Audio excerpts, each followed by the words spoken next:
Hello అండి, అందరికీ welcome back to my channel. So ఈరోజు అయితే మేము ఎగ్ పోహా చేసుకుంటున్నాము చాలా రోజుల తర్వాత. చాలా దినాలైంది, అందుకని చేసుకుంటున్నాం. So process ready. సో ఇదండి, కొంచెం ఆయిల్లో కారం వేస్తున్నాను,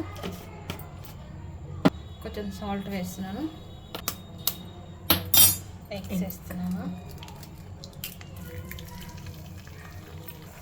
సో 3 eggs వీటిని కొంచెం ఫ్రై చేసుకుందాం అంతే. ఓకే.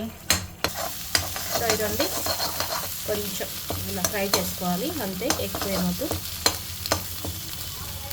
ఇది ఓన్లీ ఎగ్, సాల్ట్, కారం అంతే, ఇంకేం. సో ఇదండి ఫ్రై అయిపోయింది, దీన్ని ఒక ప్లేట్లో తీసుకుందాం. సో ఇదండి నేను చెప్తా, సైలెంట్ కొండు. సో ఇదండి, ఇందులో నేను కొంచెం ఆయిల్ వేసేసుకొని పోహాకి ఇప్పుడు ఇందులో చేద్దాం ప్రాసెస్. పోహాలి ఏం లేదు, టమాటా, ఆనియన్, పచ్చిమిర్చి, కరివేపాకు. నేను మాట్లాడతాను. సరే ఇదండి, ఫస్ట్ ఆనియన్ వేస్తున్నాను, పచ్చిమిర్చి, తర్వాత ఆనియన్ వేస్తున్నాను.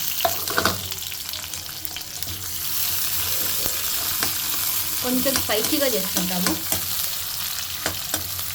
సో ఇదండి, కొంచెం అల్లం వెల్లిపాయ పేస్ట్. సో ఇదండి, ఇది మరీ రెడ్గా వేయాల్సిన అవసరం లేదు, కొంచెం టమాటా వేస్తున్నాను, కరివేపాకు. టమాటా మొత్తం మగ్గాలమ్మా. అయితేనే ఇందులో కొంచెం కారం వేస్తా.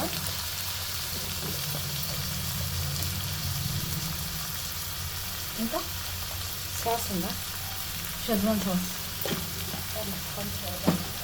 ఇదండి, కొంచెం జీరా పొడి వేస్తున్నాను నేను, బాగుంటుంది. నేను కూడా ట్రై చేయండి. కొంచెం ఉప్పు, కొంచెమే తగినంత ఉప్పు.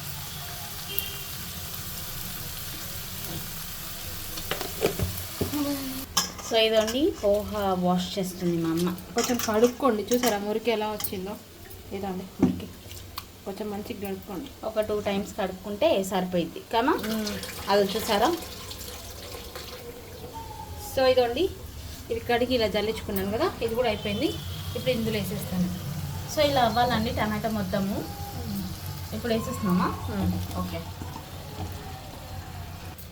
సో ఇదండి, పోహా అయితే కలిపేసుకున్నాము, అందులో వేసుకొని జస్ట్ ఇప్పుడు కొంచెం షెజ్వాన్ సాస్ వేసుకుంటున్నాము. అది ఏంటంటే స్పైసీగా ఉంటుంది అండ్ ఆల్సో గార్లిక్ ఫ్లేవర్ ఉంటుంది కాబట్టి బాగుంటుంది. కొంచెం సాల్ట్ తక్కువ ఉంది, సో సాల్ట్ కొంచెం యాడ్ చేసుకుంటున్నాము. సో ఇది ఒకసారి మొత్తం కలిపేసుకున్నాము. కొంచెం వేసాము షెజ్వాన్ సాస్, కొంచెం వేసుకోండి ఒకవేళ వేసుకునే వాళ్ళు ఎవరన్నా ఉంటే. చూడండి, ఇప్పుడు మీరికెళ్ళి ఇలా వేసుకుందాం. దింపేసేసాము,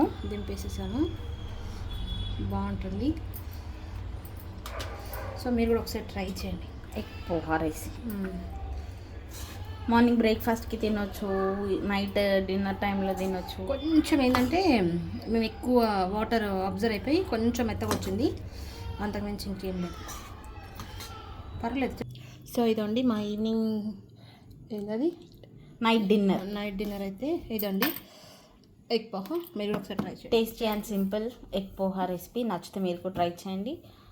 so thank you for watching.